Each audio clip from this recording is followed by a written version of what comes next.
Hey everyone, and welcome back to Master Site. Today I have Game 2 of Iowa GT, where I'm going to be facing off against Neil Colley and his Orcs. So this is the first time I believe I've ever played Neil. Definitely the first time he's going to show up on the Master Site, so always good to see new faces, and also Jonathan from Game 1. That was the first time he was on as well, but definitely not the first time Jonathan and I have played. It's just been a while, so excited to play someone new though with Neil and with the army that I don't see a whole lot. So let's dive into his orcs and then we'll go into the game.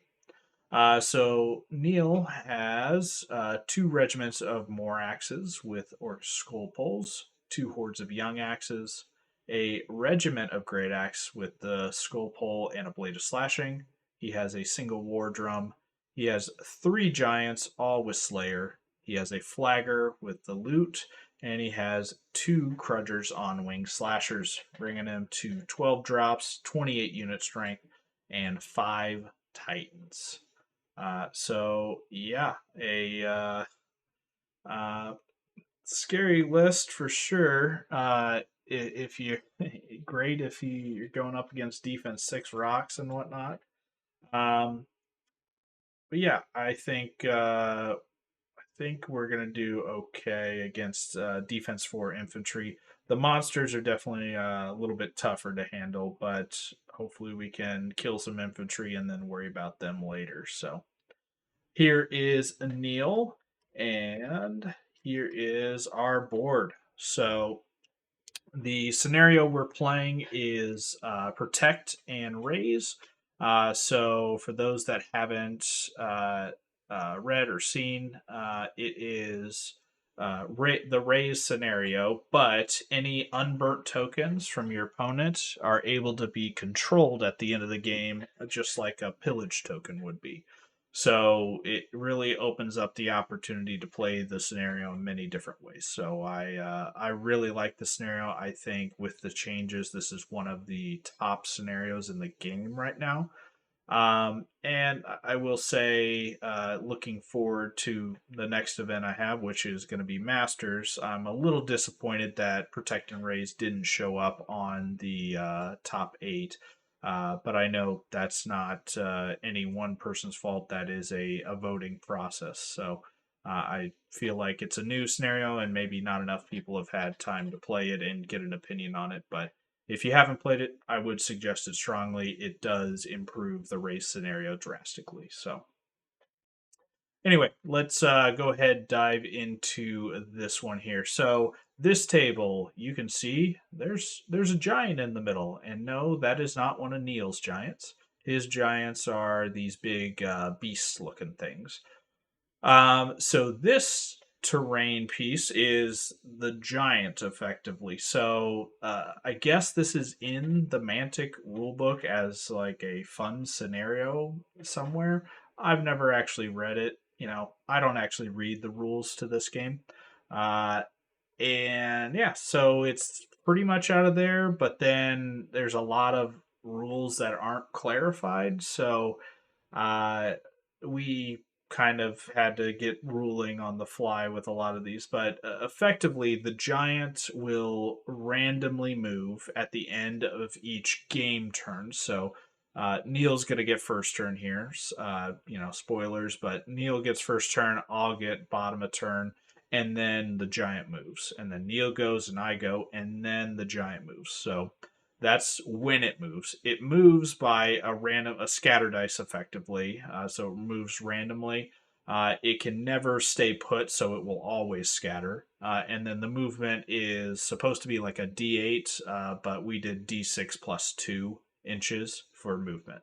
So if you come somewhat close to the giant could potentially charge you. If it does move and come in contact with you, it counts as effectively like a surge charge. So you look at where its leader point was, and if it's front, flank, so on.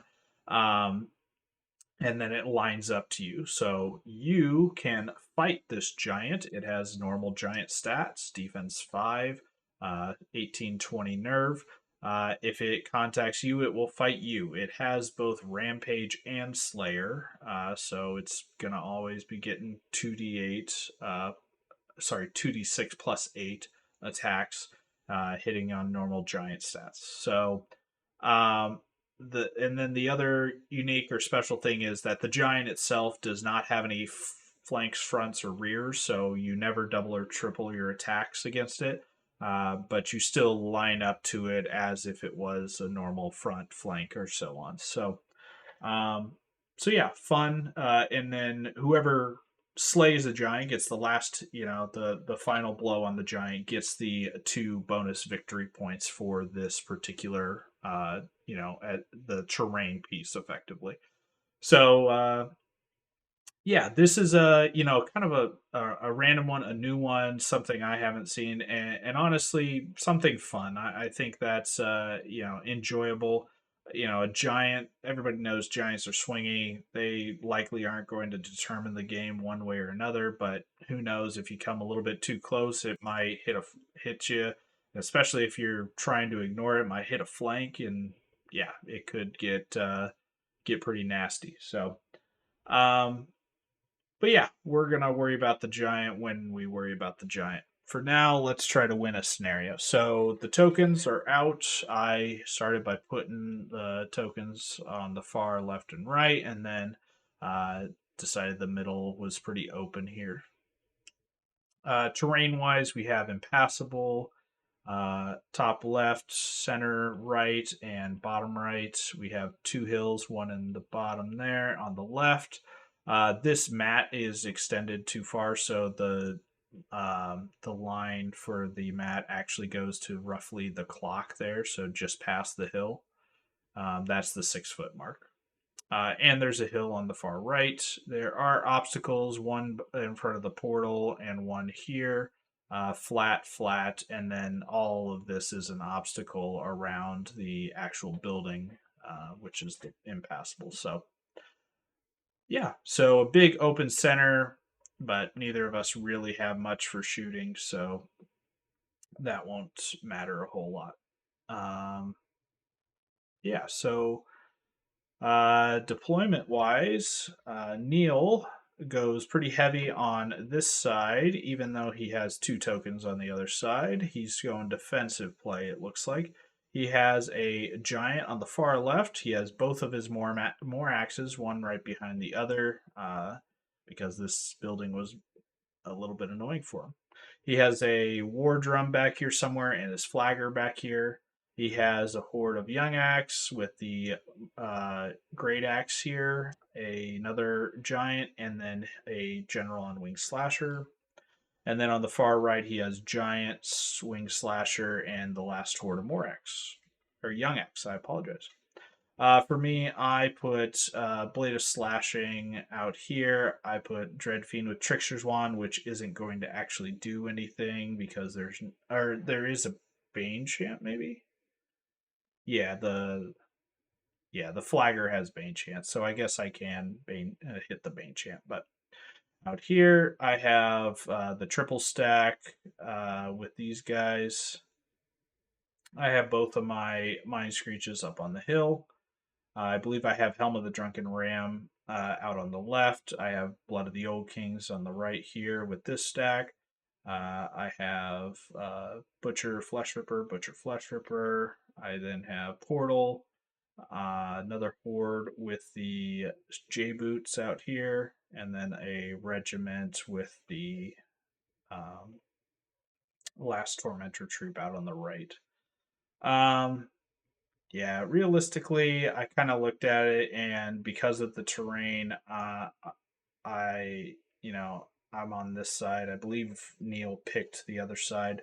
I'm not able to really contest the right hand tokens here. I'm just putting this out to hopefully slow down the process. I just don't want dragons behind me too early anyway. I want to be able to deal with most of the stuff that I can before that happens. So I'm looking to burn the 2 tokens out on the left, get the middle one, and hopefully hold the far left one or this one, but probably the far left one is my thought process. So Uh, it's a lot easier to do that game plan though if you get first turn, and as we know, Neil got first turn, so he pushes forward rather aggressively as you would expect here. Nothing too surprising. He's just trying to reposition and fill in this gap with these guys over here, and then he's just moving straight forward over here. My turn, I push forward as well, but not too aggressively. I'm not touching the hill. I don't want more axes to come in too early, although maybe that wouldn't be the worst thing. I was trying to line it up to where don't give him charges on turn one if I can avoid it. So, or turn two, I guess. Um, but this is where I'm a little annoyed with myself because I think deployment wise, I could have done a lot better. Obviously, Neil has stuff on the left and the right flank, but clearly there's a large opening in the center area here where he doesn't have any units threatening anything looking. I really need to utilize some of my faster units, a Dread Fiend or a Tormentor troop, to be able to run up this gap and be able to turn and threaten flanks. um, yeah, there's just no need for me to kind of sit here and just try to hit orcs in the front when I can be able to, position in such a way to threaten some units around him. But um, yeah, so I'm a little annoyed. It's definitely something that I should be doing, but I feel like a 12 drop list, lower defense. It just didn't feel like a lot of these units were going to be too scary. I know the Giants are going to be a pain to take down just because of their high nerve and their base size, but it's no excuse for me to not deploy optimally, and I think I poorly deployed here. Um, I'm deployed well with the units that need to be deployed for the tokens, but I'm poorly deployed with some of my utility units. Is more accurate, I think. So the giant, after my turn, started walking towards me, but does not hit me. Luckily, um, but that does pose a problem. I can't go around the giant with this horde now, and that is yeah, a little can be a little scary here. Um, so Neil's turn two. Uh, I did give him a charge against the regiment out here.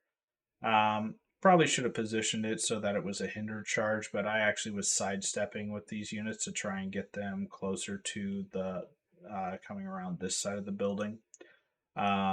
Just because I know his horde can't fit through this gap.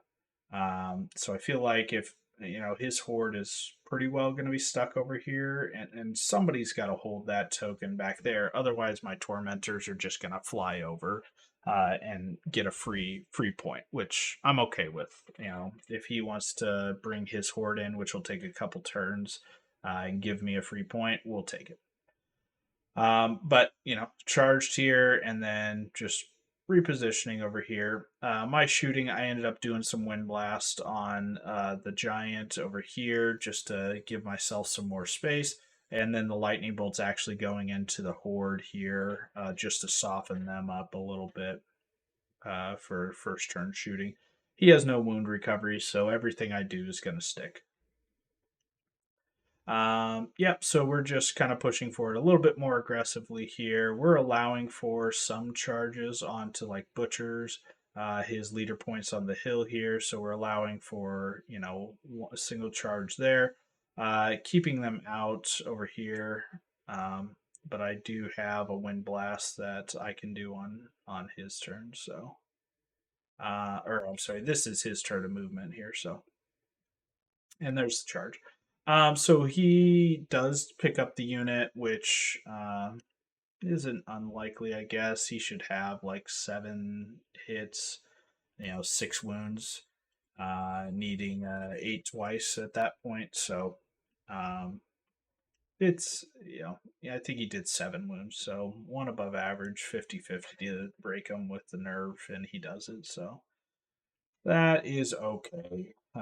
Annoying, but okay. We'll recover. So he positions in such a way that I am not flanking him, and that he can look towards the center. So on my turn, I maneuver kind of how I was mentioning. I did get a little bit more aggressive over here just because he's backed off with his giants. I feel like if the giants are in there, they're able to help protect flanks of the units, and I really want to get rid of the unit strength from the units, if possible. So I utilize this butcher to kind of get up there and use this piece of terrain. Anybody that charges him is going to be hindered. And then try and block off uh, double charges into the butcher. Uh, but yeah, allowing him to hit the main line just because I'm already putting in. Yeah, I feel like these units are all going to fall over pretty quick, and then this turn I'm able to get clean shots onto the war drum. So if I can take away the only rally he has, these orcs are really susceptible to dying even with just front charges. So over on the left positioning a little bit, yeah. Over on the right, I was in a little bit of a tough spot. I could have moved the tormentors off to the right to make it to where the dragon can't see them. But I actually had just barely line of sight to the giant, so I looked at it as possibility to pick up some points. And the nice thing is that none of his units are actually looking towards the giant here, so I likely don't kill it this turn. But if maybe I get lucky and the giant doesn't come my way, I can then finish it off after this. Um, yeah, I was, and it also helped me just get out of the arc of the dragon here. And if I kill the giant, then I'm able to reform and prevent the dragon from going, deep behind my lines here. So, which I guess I mean, it doesn't have flanks. That's right. So that's why I don't really have a good shot of killing it. This is my J boot unit, but I'm gonna attack with the other two units first to determine if I want to utilize J boots, um, and we'll see where we go from there. So, uh, yeah. Combat didn't go well enough. I did not pop the J boots though. I was in range for the dread to try to help out there. I think I did like 12 wounds to it, which isn't bad. Um, I think I did roll really well even without popping J boots, and so. But the giant, when it activated, it went towards the building effectively. So it went towards the troop of tormentors, and it did kill them, and that's where the giant ended up. So this is how it looks going into Neil's turn 3, and this is where he ended up. So on the left, I did push forward a little bit too far. I was hoping to get decent wind blast, but I think I either failed wind blast entirely or only pushed him 1 inch back. It wasn't enough to prevent the giant from getting in here, which was, as I mentioned, what I was trying to do. But I couldn't really keep this unit back any further if I wanted it to be able to see past the hill. So this is where it needed to be for leader point on the hill. It's also a really bad picture. Sorry. He does take more action to the butcher. He does just take horde on horde, solo charging, and the great axe went in here. So he just sidesteps over here. He moves the giant in this way, and the dragon comes over here. So he actually just pivoted and flew like straight this way, pretty much. Um, I do think I mean, this is threatening a good amount of stuff, but at the same time, I think there could have been a lot more threatening positions for this dragon to be in. So even though it's not a good sign that I have a dragon in my backfield on turn 3, it still could be a lot worse. So speaking of getting a lot worse, we're gonna lose some stuff that I wasn't expecting. So the Morax here. kill the Butcher Flesh Ripper, which um, surprised me a little bit. He's not getting benefit from the Rampage aura, even though he will against these guys, which I'm fine. Those guys can die. It's okay. So 20 attacks, hitting on threes. He should have roughly 13, 14 hits. And then wounding on fours because he had to run. He did not have the ability to Bane Chant. So 14 hits on fours, that's 7 wounds. Papa Brutal, that needs a 7 twice. Well, that's what he got. He got it. So killed the Butcher, killed this horde, and overran pretty far, preventing my tormentors from really doing much of anything here. And yeah, so that left flank fell apart a little bit faster than I was expecting here. So he also ran forward far enough outside of arc of this Dread Fiend here, which just a little annoying. So yeah, so I have some choices to do here, but he also exposed himself. I do have some flank charges, so and that's what we're gonna end up doing over here. So let's go in. So on the left here, the Soul Flares jump over, hit the flank. My Dread Fiend was able to angle, stay an inch away, and run past to get within 3 inches of this token.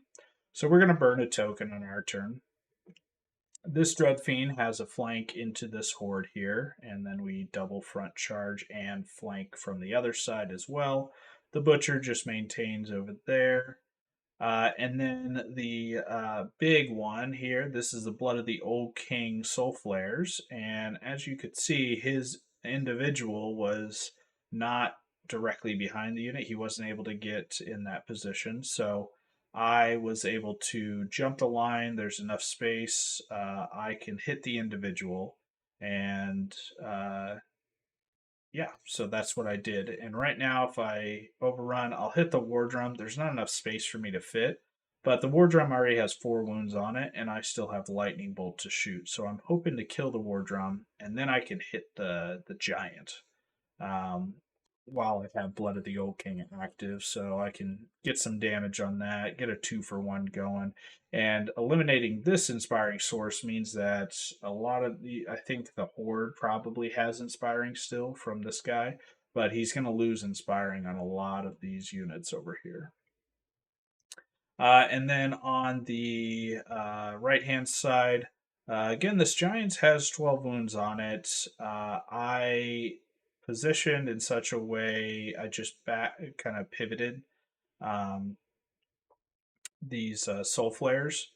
And they're in a position where they can't get charged because of the building. So I wanted to protect the Soul Flares more than I wanted to kill the Giant here, because there's also a token here that's worth some points. So um, yeah, and I position in such a way that the Giant is still in my front arc. So the leader point's not in my front arc, but the rest of it is, so I can wind blast it a little bit. So shooting, we do kill the war drum, which is big, so no rally here, so everything's easier to kill. Combat, we do kill the individual, and we need a 2-inch overrun to get a front charge on the giant, and I roll a fucking 1. Oh, it sucks so bad. I just wanted to have some fun. I wasn't going to kill a giant or anything, but I mean, if we could do like 6 wounds to it, that'd be fun. We do kill the Borax with the flank. You know, obviously Dread's in range here, so these guys are really, really quite susceptible to dying. And then I position like so, again, making it to where it's a flank charge from the giant, but these tormentors who jumped over the line are blocking it off. So, um, yeah, the tormentors could have gone into the front here, but they're not going to kill that unit. And so I felt it was a better situation to have a lot of targets over here, and this to have no target. We do kill the Horde as well, overrun with the Horde in that position. The Dreadfiend's looking towards the dragon that's back here. And then this Tormentor troop is actually going to be in a position where the dragon can't see them. It's out of the front arc. But it's able to cover this guy, and you see I have some Mind Screeches over here. The one, he can only get into one Mind Screech, which will be a front charge. Um, and I'm able to cover that with these two units. So made it to where this dragon doesn't really have any great charge options. So making his life as difficult as possible is what I'm trying to do. We failed to kill the giant. We did do one wound, but we could not roll the 7 twice we needed to kill him. So unfortunate. Now the giant runs off and decides, well, if I'm gonna die, I might as well die by a fellow giant. And yeah, that's what's gonna happen for sure. So Neil's turn 4, I believe it is. So I burnt 1 token. He has burnt 2 tokens, or he had burnt 1 up to that point. This turn he's going to burn another one. So he just turns around with these guys facing this way. He does hit the flank with the failed overrun from the Soul Flares. He hits the front of the Troop of Tormentors there. He continues that combat there. He repositions his giant, realizing that, oh yeah, I need to be able to kind of threaten and help out over here. And that is out of front arc. We did measure that. So yeah, so combat, he kills that, he kills that, he kills the giant. All is as expected. My butcher does hold for another turn. He didn't do very many wounds the first turn, and I have Radiance of Life there, so so yeah, this is how it looks going into bottom of 4. Um yeah, losing that left token, which I'd given it up last turn, but losing it is definitely changed the game plan, which the game plan now is, oh shit, we need to hold on to this token over here on the right. Because if we don't hold on to that, then I need to somehow get the token far right and to keep the center token. But right now the goal is eventually I should be able to get this token this turn, and then I have to hold these two. But so this is how the movement looks. On the left, I keep the Dreadfiend out of front arc over here, so he's just gonna maintain some pressure. I take the Soul Flares into the Dragon, more as a blocking tool at this point. Do a little bit of damage, but get some blocking. This is the one with the Helm of the Drunken Ram, so it can do some decent damage. I do go ahead and hit the flank as well as double front charge into the Great Axe here. And then I position this Dreadfiend out of charge range here, out of front arc here, out of front arc here. He's just living in the safe zone that somehow appeared. I backed up my Soul Flares over here so that, again, Giant can't get them, and we're out of the front arc. And the big thing is we're still within 3 inches of this token. So we will, with our unit strength 2, we'll be contesting it, and the Horde is within range. The Horde is also within range of the center token. So the Horde, the Horde's job here is to stay put. I want you right there, control those objectives. Please, for the love of God, live. That is our living hope right now. And then the Tormentor troop came over here because they are out of range of being charged there, and it's a flank that's blocked off over here. So we're just trying to help support this unit right here, which can obviously just get front charged and flank charged, but it is a hindered flank. So that's only like 8 or 9 wounds on average, and then a giant with Slayer is not gonna do a whole lot, maybe like 5 or 6 wounds. So, I should hopefully survive, and then it's big hurt if he does that. So We do pick up the Great Axe unit. We do a decent amount of wounds, I believe, to the giant or the dragon back there, and then it goes into Neil's turn. I've also been trying to pluck some wounds with lightning bolt onto the dragon here, so I believe he's up to 5 wounds this turn. So Neil says, "Well, this unit's got to do something." So he runs it forward into no man's land. He keeps the giant back and keeps it out of front arc over here. This giant has a front charge on this horde, and he takes the flank there. This dragon's only options for charges was the flank of this unit, the front of the portal, or the flank of hindered flank on this unit. So he takes this one here because, well, it's out of range of this unit. It's just in front arc here, but he could pivot in such a way afterwards to prevent that. So, um, yeah. So I believe this was turn 5, right? Something like that. Uh, yeah. So he kind of whiffs a little bit with the giant. I think he does like 6 wounds, but he doesn't get a waiver. Um, he does kill the horde over here. That is the one thing he killed. But on my turn, I get a flank charge with the butcher and counter charge here. I do enough. I kill the slasher, which is great. My lightning bolt was going into these guys here, and my dread fiend went in here more as a blocking tool to prevent options. Um, and then my portal of despair hit the flank of the dragon to try and prevent it from flying. Yeah, but we're maintaining the status quo over here as best we can. The one thing that I didn't do well here is he did move his giant up a little bit, staying outside of my charge range, but I'm not charging him.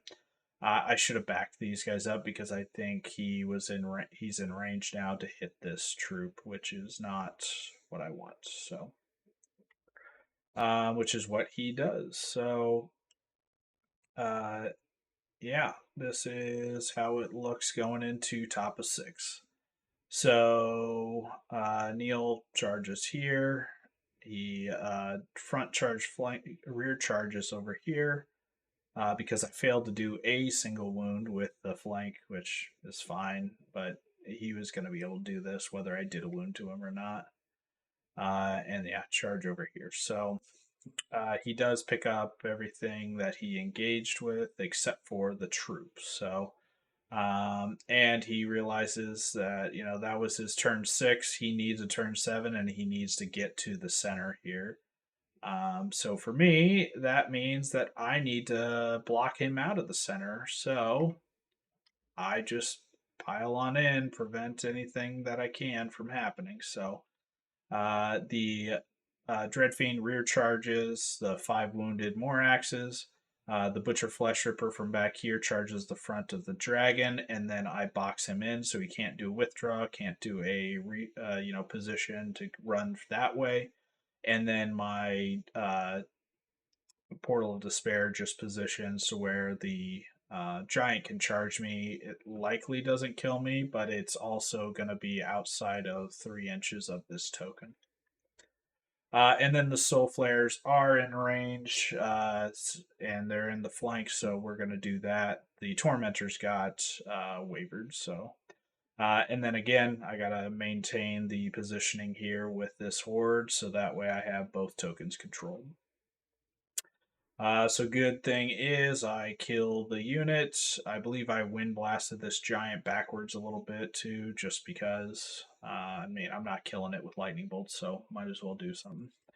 And then I do not kill the other giant. That is a bad picture. So on Neil's turn, there is a turn 7. On Neil's turn, he realizes that there really isn't a way for him to out unit strength me here. So he goes ahead and just goes for kill points. So he kills off the butcher, he kills off the troop, and then this is his final positioning as bottom or going into bottom of 7. So I've got the game locked down as long as I don't move this horde, and sure enough, I don't. So I try to finish off this giant. I try to double charge there, and then I go for the shooting kill onto this one because that's my best bet. I do get it killed with the shooting. I do get the other giant killed, but the this one here I don't roll particularly well with the Dread Fiend, which it was a long shot anyway. It's possible because I eliminate the inspiring first, but you know, only one wound on it going into that. It's not likely. So a very close game. Definitely some maneuvers, deployment, and positioning throughout the game that I could have improved upon. Um, I knew the Giants were going to be tough to deal with. The infantry units really aren't a whole lot. The defense four just doesn't hold up well enough. Um, but yeah, I was surprised on a couple units got picked up as quickly as Neil did, especially early on in the game. But realistically, shouldn't have put myself in those positions. I definitely needed better positioning with the units starting turn one and turn two in order to have better counter charges and flanks lined up. So still a win. I think obviously some improvement could be done with this one though. Um, yeah, the protect and race scenario again is just a really good scenario. I enjoy it a lot, and it plays for really close games normally, and you have to kind of play the full field as well.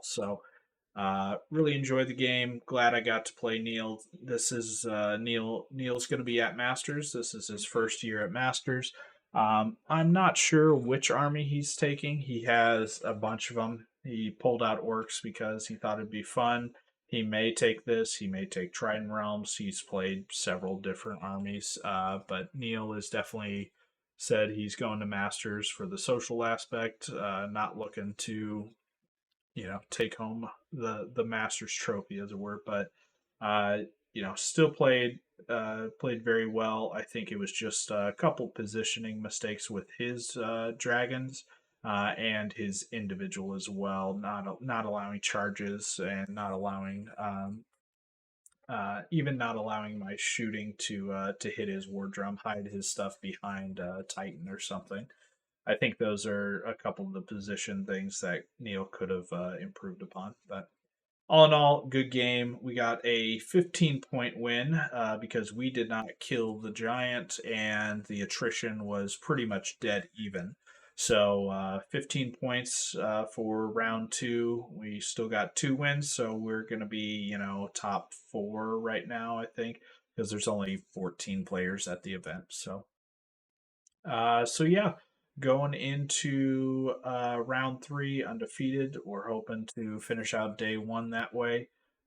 So that's all I got for you for this one. I will see you guys on the next game.